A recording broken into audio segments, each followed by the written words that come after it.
asaanidde ebyengera n'emirembe bidde eri omubaka Muhammad sallallahu alayhi wasallam. Ab'ebitiibwa abatulaba era abatuwuliriza, assalamu alaikum wa rahmatullahi wa barakatuh. Nate era tukomyewo okubeera nti mutwegeka amatu tuddemu nate tubannyonnyole mu ebyo abawandiisi bye baakenkukamu, bwe bamala obbikenkukkamu ne babinnyonnyola, ogenda okukakkana ng'omuntu alaba bye bannyonnyola n'akakasiza ddala nti abasajja bano tebaabijja mu bbanga wabula ala ilmin, baabijja ku kumanya. Kiringanga omuntu okutandikawo eddwaliro ala ghairi ilmin, ku butamanya. Omuntu omu n'agendayo ng'omutwe gwe gumuluma, namugaa gwe engeri gy'oli kafulu, noonyerezaako ekinnuma. N'ateekako ebikebera ku mutima, n'akebera temperature, n'aga nzudde, nga mu butuufu birowoozo bye ebikubo by'omutwe. Omulwadde agaa nti omusajja ono si kakensa. Lwaki? Ekyandeese nga kinnuma takizudde. Naye bw'amuteekako temperature n'abikkula mu byawandiikibwa abayivu nti temperature y'omuntu omulamu eba bweti, agenda okulaba olw'omutwe okumuluma ebbugumu lisusse ng'erinnye, n'amugaa nti ku bibiri teeka okubanga omutwe gukuluma oba omubiri gwonna kubanga temperature ekyuse. Tugendeko ku musaayi tulabe ebiri munda. Ne bagenda mu musaayi ne bazuula ti olina malaria oba olina typhoid n'ebirala. Era bwe tugambira nti kiri ku likodi sikaani oba ebyuma ebikebera emisaayi, ebikebera omubiri, amagumba n'ebisigadde, kiri ku likodi. Tebisobola kulaba mmandwa, tebisobola kulaba majinni, tebisobola kulaba mayembe agali mu mubiri. Bw'ogendanga mu ddwaliro nkiddamu ne bagenda mu tests ne basiŋŋaana nga toyina kyolina, ate nga gw'owulira mu butuufu embeera ekukaluubiridde, sawa gamba munnange tukebedde omusaayi tetulina kye tulaba. Fal ahsan, kisingako obulungi, fuluma ogenda onoonye obujjanjabi obwa Qur'ani. Wakitiibwa Allah subhanahu wa ta'ala yatugamba mu Qur'ani ekitiibwa, a'udhu billahi minash shaitani rajim, وقال الرسول إن قوم اتخذوا هذا القرآن مهجورا. الله أكبر. Omubaka agenda kugamba ku kiyama, obujulizi obuliwa butuufu oba nedda? Sooka wetegereze bamufasirina bagamba ki. Omubaka agenda kugamba inna qawmi, Allah wange abantu ba umma yange bano, abantu be Uganda, abantu be UK, abantu be Germany, twala n'ebitundu ebirala, ittakhadhu hadha alqur'ana mahjura, Qur'ani bagisenguka. Nezireeta Ibn al-Qayyim al-Jawzi rahimahullah n'agamba okusenguka Qur'ani fi arbaati mawjihi, esengukibwa mu bifo bina. N'agamba olusenguko olw'okugisoma weekube mu ttooki gwakedde ku mirimu gy'alaba odiyo eno, waasomye ku Qur'ani. Olowooza si gwe gwe baali bagamba? Olusenguko olwokubiri hijiru samaihi, olusenguko olw'okugiwuliriza, ogitaddeko ku mulimu w'oli nga tewaliwo maloboozi malala. Bwe tugiteekako mu mmotoka nga tugenda e Masaka ate netutandika okunyumya, kumbe erina principle zaayo. Allah yagamba atya? Fa idha quri'a al-Qur'an, Qur'ani bwe banga esomwa nga mugiwuliriza, fastami'u lahu, muweeyo ebiseera byammwe mugiwulirize, la'allakum turhamun, mujja kufuna okusaasirwa. Bwe beteekeddwako bwe muba temugiwulirize mugijjeeko, mateeka gaayo kugissaako kugiwuliriza, kuba ebigambo bya bbeeyi. Bulaba mayiro ze byatolontokamu okuva ku lawhil mahfudh okujja wano ku samaa'u dunya, va ku samaa'u dunya okujja wano ku nsi. La ilaha illallah. Yagamba sallallahu alaihi wasallam, omutambuze ng'ali mu kidduka ennyo okuva wano ku nsi ogenda ku ggulu erisooka, atambulirawo emyaka 500, myaka 100 bisatu. Kati abaana awangaala emeka? ateeka okuba nga agenda okutolontoka awo muwangaazi ng'ajja kubeera emyaka 1000 naye kati ffe tuwangaala emyaka 4 oba tonnaba kutuuka. La ilaha illallah. Ate nga tugasseko n'egyobuzaali. Kati Qur'an eva mu distance eyo nga mala ku Jibrilu nannyini biwawaatiro 600 situmi ajanaha ebiwawaatiro 600 n'asala empewo n'ajja ku duniya Makka wano ne Madina ng'aleeta Qur'an eri omubaka sallallahu alaihi wasallam. So ya bbeeyi ya buvunaanyizibwa. Olusenguko olwokusatu hijiru tahkimuhu, olusenguko olw'obutajeeramuzisa. Fa in tanaza'tum fi shay'in, bamba mina kyemukayaganyemu, farudduhu ila Allah wa ila rasul. Fa in tanaza'tum fi shay'in, mina kyemukayaganyemu, farudduhu ila Allah, mukizze eri Allah.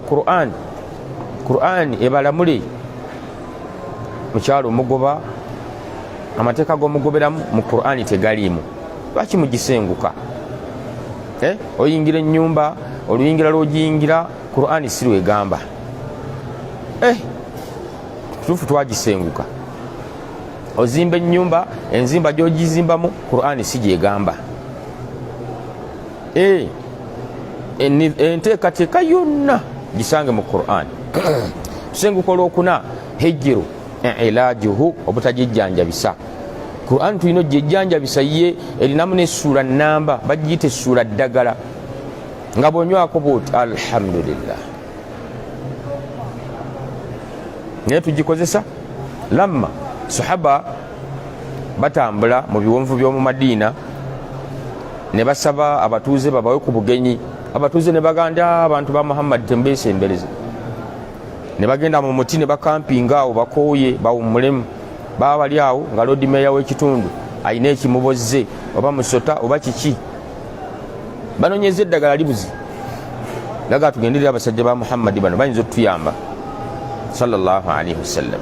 Batuukawo abamu ne bagandi bano abasajja twabasabye obugenyi ne bagaana okutuwa obugenyi. Kati lwaki tubeesembereza? Sahaba mu n'abaga nti mumuleete. Bwe bamuleeta kikinti waliwo ekimubozze n'afujja otulusu awali ekimubozze fajaala yaqra n'atandika okusoma al-Fatiha. Alhamdulillahi rabbil alamin paka aya gyekoma, paka essula gyekoma. Naye nga buli aya gye yasomanga mwana watunga omusajja adda engulu. Genda okulaba omusajja ateredde. Lord Mayor bwe yeetololamu bw'ati n'ajja n'embuzi 10 ago n'amugamba munnange ekirabo kyo obulamu obukuttemu bubadde bugenzi. Basahaba ne baga nti wayi omubaka ebyo teyabitutumye sallallahu alaihi wasallam. N'agoba entanda n'agitusa mu maaso g'omubaka sallallahu alaihi wasallam. Olidde omubaka bye yayogera sallallahu alaihi wasallam yagamba wama adraka annaha ruqya. Ani yakumanyisiza nti al-Fatiha eno Allah ayisizaako endwadde ne ziwona? N'amugamba asabta, munnange wateebye. N'agamba tematema ne Rasulillah omuteereko omugabo. Sahaba n'atematema embuzi 4 banne teyabeerabira be yali nabo mu lugendo n'omubaka sallallahu alaihi wasallam n'amuwaako omugabo. Olaba nti twasenguka Qur'an come to point. Endwadde ezo zonna ezituluma bannaffe nga bali mu malwaliro babakebera emisaayi basanga temuli kantu n'agenda mu ddwaliro eddala genda okukkakkana nga mu butuufu weyeetutte balya buli ssente, balya buli kiki nsimbi. Tusaba Allah subhanahu wa ta'ala abeere nga atutaasa atumalire, kubanga ye nannyini byonna. Allah gwaba amalidde teri yayinza kubanga amulemesa. Olwaleero twongereza ku ttaffaali lyaffe eryajjo ery'omutwe ogwabadde gugamba sihiru ta'tilu ziwaaj, sihiru ta'tilu aziwaaj.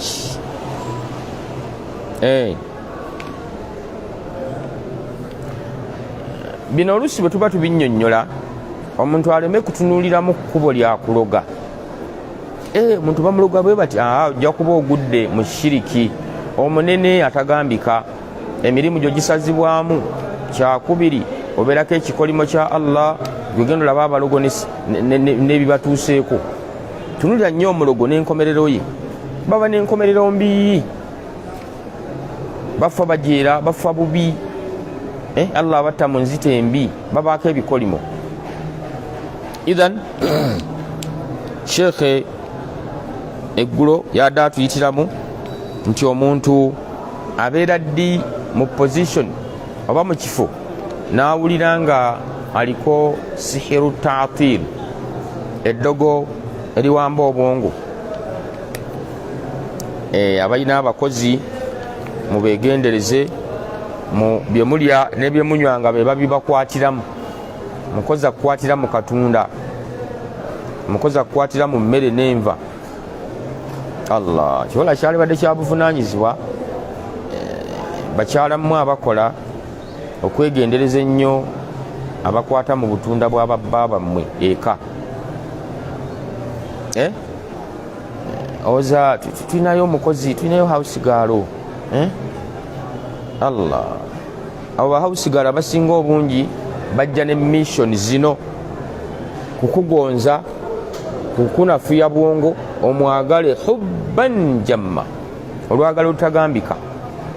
Nga ne baba bagamba nti munnange meidi nga bamulaba akukuta nnyo ne bbaawo, bawaayiriza oyo omwana talina buzibu, nakamala n'emyaka 11.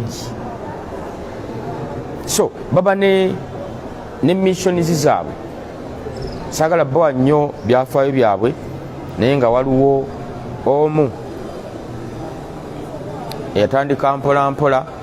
Ono nno yali na mulenzi, tebitera kubulabika mu balenzi, yali mulenzi, tandika okubanga ajjaawa bosi ono alina byamuteera mu bintu, atuukawo buli wamu, bamutuusa buli wamu, mu byokulya akwatamu, mu byokunywa akwatamu. Enkomerero ng'atandika kuwunza mukyala. Bwe njogera ku mulenzi ono tolowooza nti yali mu myaka 12, myaka 2 plus, ayingira 3, naye ng'omwami gwabeeranga mutebenkevu nnyo kulekera omukyala wa waka. Mukyala agenzeeko okushopinga, bagenda bonna. Enkomerero mukyala agenda okulaba ndowooza ebimuwunzizza ng'omukwano aguzizza eri mwana mulenzi, nga mwana mulenzi apulaninga ajjeewo atya Semaka, amugjeewo atya enzijyawo nga si yakumutta, bal ey'okumuwudiisanga. N'amanya nti kati omwami agenze, ne basiba geeti, ne baggala ennyumba, ne bakola ebyabwe. Nga ye omulenzi ali wakati ku sihiru ta'til, tekawo buteesi ngalo, omukyala n'akwatamu. Mukyala n'alabira ddala ng'obwongo bwe bwonna omulenzi abututte, nga bba takyamulabawo, takyamuwulira, ataki. Era ng'omwami adda n'abeera oyo bw'abeera n'omulenzi oyo banne obwongo bwabeera kati balawulira obukule bwe batema, babeera eyo, temumalira biseera, abawa n'obudde. Ebyo bizza ate ku baana bawala bangi abazuuliddwa nga bakola ta'til, bagikola eri omwami. Genda okulaba ng'omwami mukyala yo takyamulaba, alaba maidi, teramuga nti wayi nga mbalaba naawe byolowooza tebiriyo. Ate ogenda okulaba nga noono bamukyusizza, kati kuwunza, kukyusa bwongo, kusendasenda, omuntu kyayagala ekirewala kimusemberere. Dahuwa ta'til. Abashiriku bagikozesa nnyo mu mbeera bwe ziti. Twatunulidde amakubo ti owulira otya, kuba nabagamba nti omulogo okukola eddogo alikolera gy'alikoledde. Baba wakufuuwa mmindi n'agifuuwa, baba wakusindika mandwa n'agisindika, liyite ejjembe, guyite omusambwa, kiyite kyonna, ebitambulira mu mpewo nga tebirabikako. Kakati eyo gye bayita mizairo gyagenda okusindika eri omuntu gw'alaamirizzaako, gwe baggyeko nga bwe twalabye bamufunako al athar, enjala, enviiri, bye twabiraba mu misomo gyaffe egyakulembera. Baana bawala mmwe abatannaba kuzaala, nammwe abateekateeka okugenda mu haidhi kuno kulabula mu ebyo bye tuzize tuyitamu n'okulaba n'okufumiintiriza n'okumanya nti buli lw'okozesa paadiyo make sure ng'omaze okugikozesa gisibeeko mu kaveera onyweze olyoka osome bisimillah oteeke kasasiro so si kugikwata nga bwe wagijjeeyo n'osuula kasasiro nga buli ajja yeerolera. Abantu bano munnanga bayinza okuba tebasobodde girabako anti mulina kidasitibini kiriko kava olusuulayo n'obikkako, naye jjukira nti buli awali dasitibini wabaawo shayatini eziri standby okumanya basudde ki baleese ki, zigenda okulaba ng'oleese paadiyo teri covered, zirondoola omuntu ono akoze kino ne zirabira ddala nti okoledde ddala eky'obujoozi. Kasasiro tulina omuwa ekitiibwa bwe tutyo okubeera nti tusibeko ebintu bye tugenda okusuulako. Gw'oliriddawa n'emisomo gyaffe ng'omubaka sallallahu alaihi wasallam yasomesa nti awayirwa kasasiro naam buli agenda omuyiwayo asome bisimillah. Lwaki? Wabeerawo emmandwa kali katale kaazo nga bwe mugenda mu wino, wabaawo emmandwa zizze okufuna ebyokulya okufunira abaana baazo, ezimu zizze n'abaana baazo, kati nga gwomala gasuulayo ebifaanana bwe bityo. Era awo wennyini we twagambira nti sallallahu alaihi wasallam bwe yasisinkana agenda osomeko suratul jinni ejja kuwa ne rahman ekuwe ekyafa ekyomubaka sallallahu alaihi wasallam nga asisinkanye ebitonde ebyo, kubanga yatumwa ila thaqalaini. Omubaka sallallahu alaihi wasallam atumwa ila thaqalaini, yatumwa eri amajinni n'eri abantu. Era bw'onosoma suratul jinni bajja kutegeeza mulimu amasiraamu, mulimu amakaafu. Bwegamala okusiramuka ge yali akozeko ddaawa gamugamba tutegeeze tubadde tulya nnyole n'essaawa zino ngeri gye tusiramuse, tutegeeze tugenda kulya ki, twagala kulya ku halaali, naffe tetukyalya biri, tetukyalya nnyole gye balaamirizaako jjajja mukasa. Twagala kulya bisimillah allahu akbar. N'abagamba nsabye Allah buli nsolo yonna eneesalibwa bisimillah allahu akbar. Abaanadamu bano ne bamala okulyako ennyama, amagumba bwe banaabanga bagatadde Allah ajja baterangako ebyokulya era ne kiba. Kivula yatugaana ne bw'obanga ogenzeeyo mu ttale n'osiŋŋaana eggumba ng'omaze ekyetaaga ekinene onoonya effunfugu okweyambisa, yagamba fala tukikolanga ku busa obw'ente naki kabubeere bwa mbuzi yadde eggumba. N'agamba fa innahu taamu ikhwanukum min aljinni, eyo Allah ateekako emmere y'abaganda bammwe mu majinni. Baganda bammwe muki? Mulimu la ilaha illa Allah. Jinni b'Isiraamu kali bamaze okufuuka muganda muki? Mu nzikiriza ya la ilaha illa Allah. Kategerekisi ojja kusiŋŋaana ng'abaganda wanedda balingamu bakatigolinga katigolizi bbiri nga bagamba mulimu empewo ennungi n'empewo embi. Balinga bategeeza ebyo ti empewo ennungi teziyisa bubi bantu, empewo embi zezo ezituga omuntu najja ejjovu ne ziba omuntu n'asambagala, ne bagamba nti waliwo ebimutuga, baga nti ezo empewo mbi. Banabo balinamu ako lwakuba nti Qur'an yali tennaba batuukako kutereeza mbeera nti mulimu amajinni amasiraamu tegakosa basiraamu yadde abatali, gawangaalira ku system. Allah agamba ki? Omubaka agamba ki sallallahu alaihi wasallam? Bategerekisaawo kati ne tujja nti omushiriku oli ebyo bye tubadde tukoonako bye yeeyambisa okusindikirako mizayiro y'emmandwa, mizayiro ya ifiritu, mizayiro y'ekitonde kyonna kijje kituuke ku muntu ono gwe baagala kituukeko. 1 taatiilu, tetwagala muwala oyo afumbirwe. 2 oyo tajja kutunda mu dduuka eryo alimba. Naam, Allahu akbar walillahi alhamdu. Era taatiili eno ebiseera ebisinga obungi abashiriku batera okugikolerako ennajisi, baleeta ennajisi ku dduuka ly'omuddu. Era twasomesa ennajisi eno tugijjawo tutya? misomo gyaffe gyakulembera. Bino nno ebiseera ebisinga obungi lwe tubinnyonnyola ensi eryabawulira nga basiriira, naye jjuza enniya gwe asiriira omatire nti wakitiibwa Allah buli muddu yamuteekerateekera ebyenfuna ye. Era omubaka yatugamba sallallahu alaihi wasallam buli mwanadamu alina emiryango ebiri ku ggulu okwo. Gwe nanga mpuliriza, omulyango ogusooka gwa bya riziki, ebyenfunayo mwe biyitira, olunaku lw'onookutuka nga baguggala. Omulyango ogwokubiri gwa mirimu gye egirinnye okudda eri Allah subhanahu wa ta'ala, ibadaati, osadde olesa azikaari, emirimu egyo gyanjulwa ku Mande n'Olwokuna. Naye emirimu gino gyanjulwa eri Allah subhanahu wa ta'ala, waliwo egitayanjulwayo gy'egyabaluwa egy'abaddu abafunye obutakwatagana paka nga bamaze okukkaanya. Ako kakulu muganda wo mulina kukakukuuzi ki? Lwaki bwakuba salaamu onanaagira? Lwaki bw'omulengera owetera wano? Lwaki wamwawukanako paka nga mumaze okuddiŋŋana mirimu gyammwe gisobole okwanjulwa eri Allah? Kati weebeereremu. Ne bannaffe bwe tunnyonnyola bino ningagandi kakati abantu amaze obbawa aya, kakati abalwadde tunaabajjawa? Gwe oyagala kujjanjaba nsi yonna, kati abali Germany onoobakola otya? Abali Indonesia, South Africa bafunayo nadde obutuuze, bawe ilmu basobole okwejjanjaba ate bagasse nayo.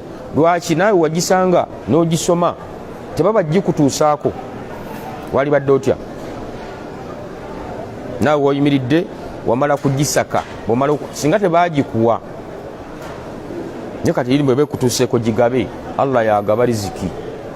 Tulaba nti onnyonnyola bino ensi neetegeera, ate bojjanjaba babeera balala nnyo nga tebabeera na ku social media. Wakati ebya data byafuuka bizibu, teekako amasannyalaze, simu ku kyajinga, biki omuntu agenda okulaba nga batono nnyo abapeyinga kino.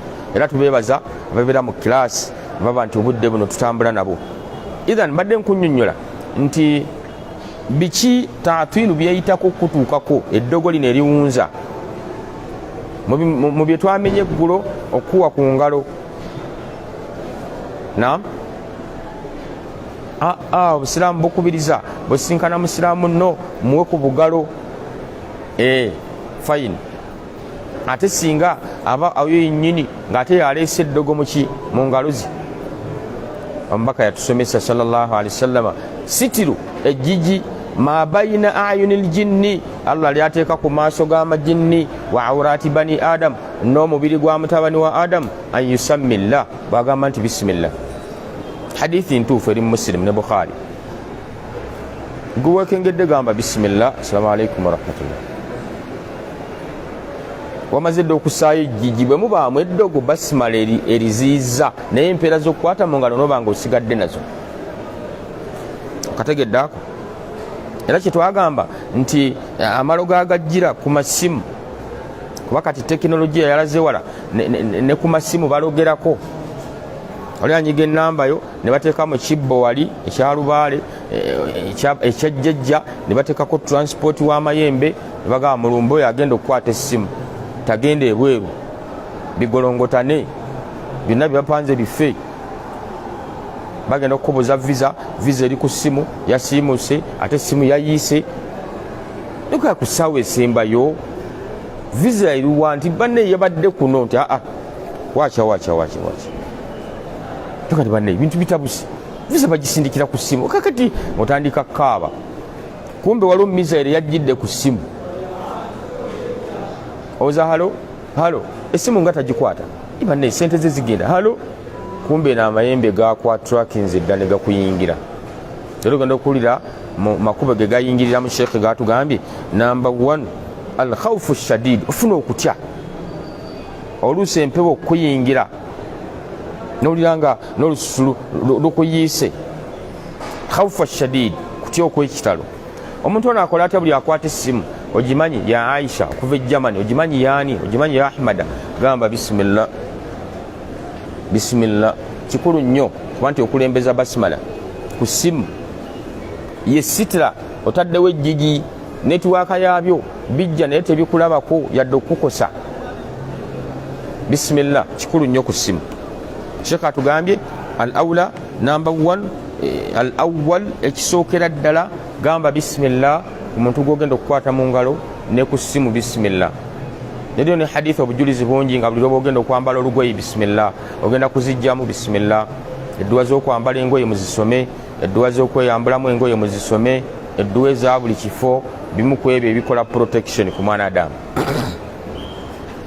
Ta'til gye twalabye ensonga ey'okubiri al-ghadab ash-shadid, essungu erisukkiridde. Twalese ekyokulabirako ky'omukyala yabadde akuba omwana ng'amufiirako. Al-ghadab ash-shadid, omuntu aliko ta'til abeera n'essungu eritagambika mu bulamu bwe.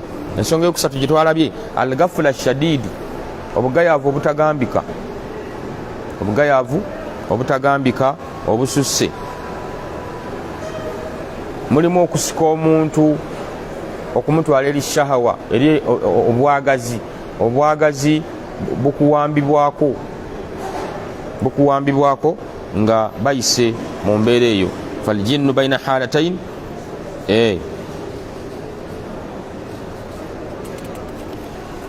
embeera ya mizairo tugambye bagikolera nnyo ku bintu bye tuwangala nabyawo. Nga ki? Twabiraba ebyakulembera ng'enviiri, ng'enjala, olugoye lwo, underwear, bokisa, half peti, obuleega, ebirimu akasuuko bibakolera.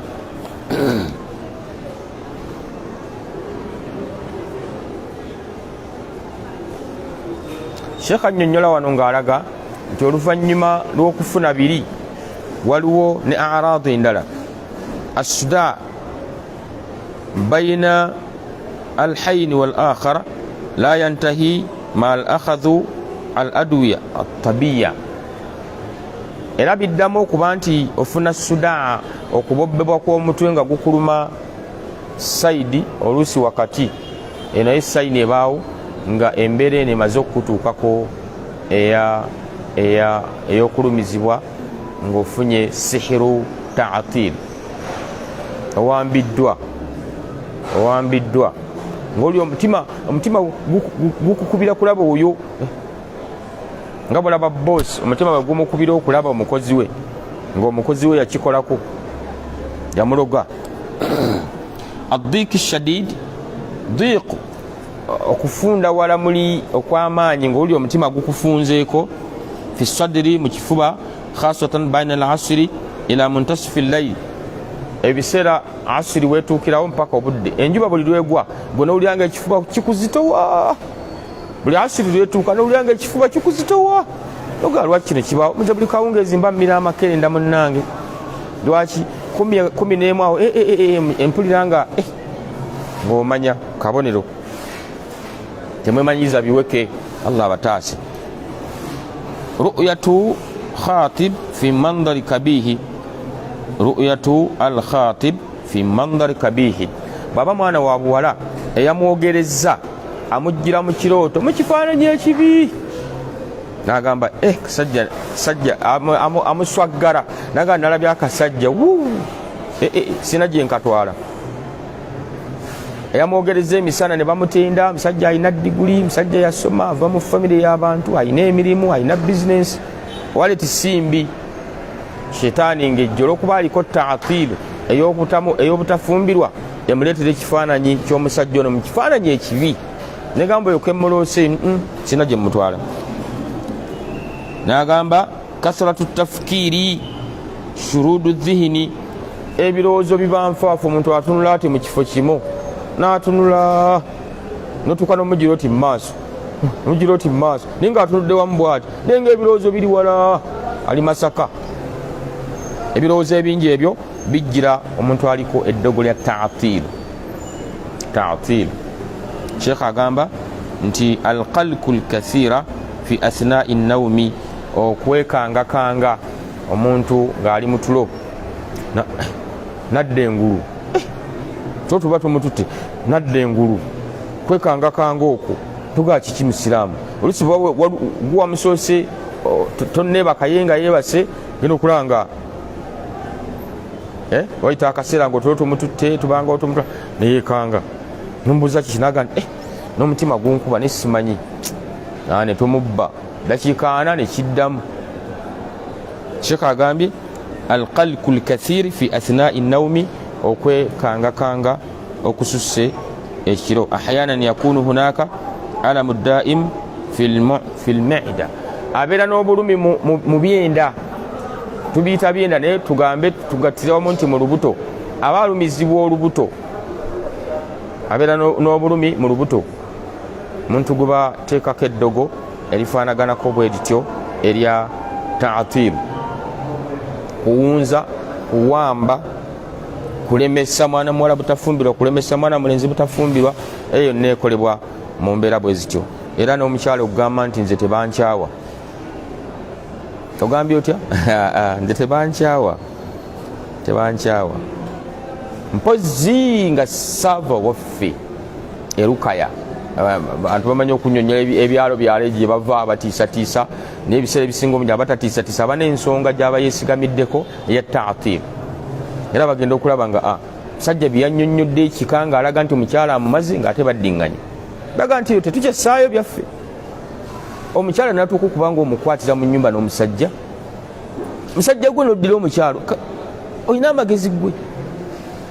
Nabaga bannaye nange sibitegeera butegeezi, kuba mpulira ate mwagala nnyo ng'olwo kaweddemu.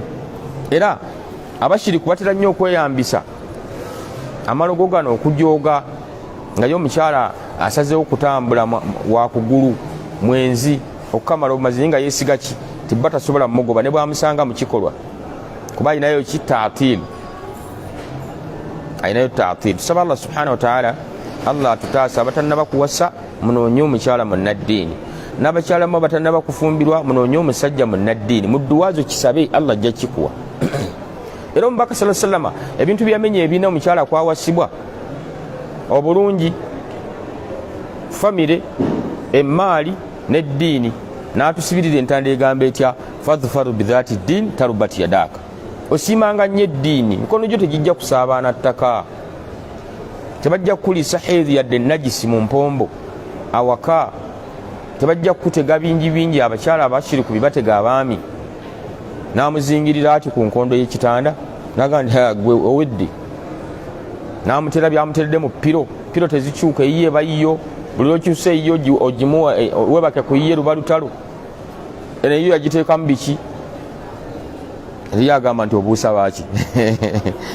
Wakitiibwa Allah abasaasire, muteeke ensimbi mu kamera ey'abaganda baffe gye baagala emiliyoni 8 aba Rawda Islam Media, oteeke ensimbi ku MTN 0762 06 ne 05 osembeyo 15, Airtel 0742 94 99 96. Teekayo ensimbi, ereeta mannya ki Galiwango Twaha.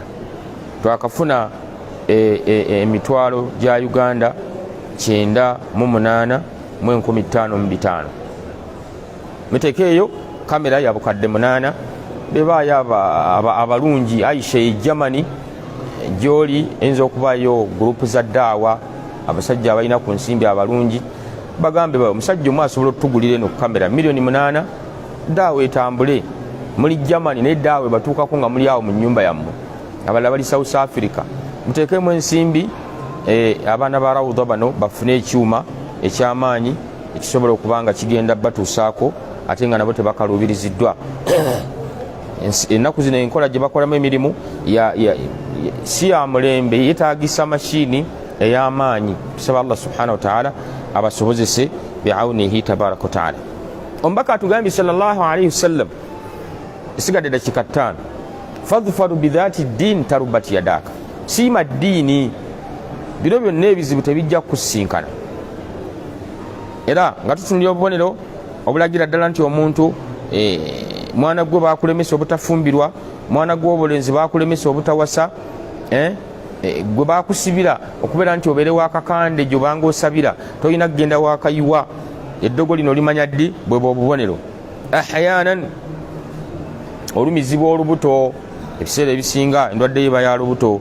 Alam fi fakarati dhahari asufla, olumizibwa wansi w'omugongo, akabina awekako mu mugongo gutandikira awo waba okuluma nga gwe buli kaseera okaabawo owulira peyini, ebyo bubanga obirabye munnange manya nti oliko sihiru taatilu azziwaaji. tujjanjabi tutya endwadde eno? tuqra alaiha ruqya fa idha suri'a wantalaqa aljinnu tuamiluhu. tusobola okusomerera omuntu ono aya za ruqya, sheitaani bweyogera nti bannange temunzita temunjokya, ffe batusimba mu kimuli kiri awo ku lubalaza lw'ennyumba. tugendawo ne tukwata ruqya ne tuyiwa mu bimuli byonna n'okukakasiza ddala nti ruqya wabeera atuuse, sheitaani zisaasaana ne zibuna emiwabo era eddogo ne lyonooneka. Sheikh agamba tuqra alaiha arruqya fa idha suri'a wantalaka wanataqa aljinnu tuamiluhu kama dhakartu anfan. idha lam tasra wa tash'uru بالتغير في جسدها تعطيها هذه تعليمات. singa osomerera omuntu ono aliko obubonero buno ne watabaawo sayini yonna eraga, tumuwa bino wammanga. Number 1, ekisookera ddala labusul hijaabu shar'i. munnaffe ono atandika okwambala hijaabu ey'amateeka, aleme kuyisa mubiri bweru, enviri ziyise bweru, entumbwe ziri bweru. kaseera kakwerwanako, twagala ofumbirwe. yambala bulungi okugumire ng'omukyalo omusiraamu, nga buli woyita abayaaye bakuyita hajjati, nga ne ku kaaba totuukanga. gamu ku makubo ag'okwejjanjaba okuva gwe atafumbirwa. lwaki tofumbirwa? bagenda okutunulira entumbwe ziri bwetu, ebifuba yagala amabeere ogayisa bweru, olinga ayagala okuyonsa, nga tebitegerekeka. kati eddogo n'oseesaamu liseese n'odiba. naye kati reform naawe kola otya? yambala hijaabu shar'i. bw'oba mwana wa bulenzi totwambalira bupale bumpi ku simi weekendi, ennyambala y'abagagga nedda, yambala ng'omusajja oggumire. Namba 2, almuhafadhatu ala salati fi waqtiha. wekwate ku swala mu biseera byazo. mwana gw'obuwala eswala ddagala, n'ow'obulenzi naawe gitwale mu jamaa mu muzikiti. adamu samai al-aghani wal musiki. Sheikh agamba butawuliza muziki. muziki ye Qur'ani ya shaytaani, buli lwogiteekako oba ozisembezza towuliriza muziki, wabula wuliriza Qur'an. alwudhu qabla an-nawm wa qira'atu ayati al-kursi. okufuna wuzu nga tonnaba kwebaka, naam, n'okusoma ayati al-kursi ng'ogenda okwebaka, kubanga bw'ogisoma shaytaani tekusemberera. jamu al-kaffaini qabla an-nawmi wa qira'atu al-ma'wudhat ma'a an-nafathu wal-mashu ala al-jasadi 3 marrat. okuwumba ebibatu bwoti n'ofujjamu otulusu n'osoma kul huwa Allahu falaki n'ennaasi, neweesimula ng'ova ku mutwe, ne woba osobodde okukoma. ddamu ogwokubiri weesimule mutwe gwonna, oddemu n'ogwokusatu naye emu ku nzijanjaba. amu nekyo nga nkola ya buli musiraamu bwati bw'alina okwebaka, ne bw'oliba owonye gisigaleko. Sheikh agamba tasjilu ayatul kursi mukarraran ala sharita saa. osobola okusaza ayatul kursi eyo n'ogiteeka ku memory card yo, n'ogiteekako simu yo, n'ogiteeka mu matu ng'ogiwuliriza essaawa ng'emu. osobola okwegobako ekikwa ky'obutafumbirwa n'obutawasa, saako n'oyo alabye obubonero obwo nga bumukutte ng'alina embeera taatulu gye yamuwambamu. mukozi yakuloga, guyinza okulanga naawe obiina wejjanjabise sisitimu eno, ojja kubanga otereera. watasmau lahu kulla yaumin marra. era owulirizenga ku ayatul kursi eno naam mu buli lunaku omulundi gumu. kale okategedde, giteeke ku memole, ogiddingane ng'ogiwuliriza essaawa, ate era ogiwulirizengayo mu lunaku omulundi. tasjilu ma'udhat al-ikhlas falaki wan-nas. okuteeka ku memole card yo kul huwa Allah falaki n'ennaasi mukarrara ala sharita, ng'eddinganiddwa ebyo ziggwako bwe ziddamu. watasmau lahu kulla yaumin marra wahid. oziwulirizenga mu lunaku omulundi gumu. تقرأ لها رقية على ماء وتشرب وتغسل كل 3 أيام مرة. munaffe kikole obere ng'osomera ayaati za rukuya mu mazzi onyweko onaabeko okumala ennaku 3. tuli ku bujjanjabi nga twagala okuwunzika bi'awnihi tabaraka wa taala enkola ya ta'tilu ziwaji ejjanjabo etya. agamba nti takra'u ba'da salati al-fajiri nga wakamaliza salati subhi soma bino la ilaha illa Allah wahdahu la sharika lahu lahul mulku wa lahul hamdu wa huwa ala kulli shay'in kadir emirundi 10. okategedde agamba nti genda ne taalimaati eno limuddati shahari kamil okumala omwezi mulamba. wa ba'da shahari satakuna baina amrayn insha Allah ta'ala. oluvannyuma lw'ebyo ojja kuba n'ensonga 2 oba ojja kuba wakati w'ensonga 2. esookera ddala imma an yakuna kadi zalat al-a'rad wa shufiya al-amrad wa butila as-sihru walhamdulillah. sobola okubanga eddogo lisaanyeewo embeera n'eddengulu. wa imma an yakuna kadi zaada alayha al-alamu washtaddat al-a'rad fa inda dhalika tukra alayha ar-ruqya fatashra insha Allah. oyinza okukozesa bino ate era eddogo amakulu endwadde neyongera nesiikuuka. bulaba esiikuuse yongera okubeera ng'ogenda mu maaso n'okusomererwako ayati za rukuya bijja kubanga bitereera Qur'ani teremwa. khairul kalam ma dalla wa kalla. ilaju rabbani lisihiri walmasi shaitan juzu al-awwal wa thani. ebyo nno tubijje mu ilaju rabbani ku peji mush bamita sarim al-battari fi tasaddi li saharati al-ashrari ku peji 13 peji 13 ne 12 wetujje obujulizi bwaffe obwalero obukwatagana ne eddogo eriwunza eriwamba obwongo. kiwala ekyo kyannema tekisobola kunnema. teeka ddogo mu kibatu nkubuuzaako kasa kikwatamu khalasi kijja kujja kyokka. eddogo kyamu tolikola obusiraamu bujja kusaanawo. nywerera ku Allah subhanahu wa ta'ala kyeva tuterayo eddagala erijjanjaba amalogo tologa. baba bakuloze togenda ate muwandaba noonya obujjanjabi obutuufu. saba Allah subhanahu wa ta'ala bankuumire muteeke ensimbi mu Rawda Islam Media tugule kamera ku MTN 0762 06 0515 eya Airtel 0742 94 99 96 ku 0772 63 ni Airtel yange. abanetaaga ku WhatsApp 0772 63 89. tulwana ku Masjidi Mandela mu Kikuubo. saba Allah subhanahu wa ta'ala abankuumire ate naffe atukuume tusigale nga tukyazuula n'okwekenneenya amalogo gano bagaloga batya ate gajjanjabwa gatya ng'omuntu tavudde mu busiraamu. subhanaka allahumma bihamdika nashhadu an la ilaha illa anta nastaghfiruka wa natubu ilaik. wassalamu alaikum wa rahmatullahi wa barakatuh.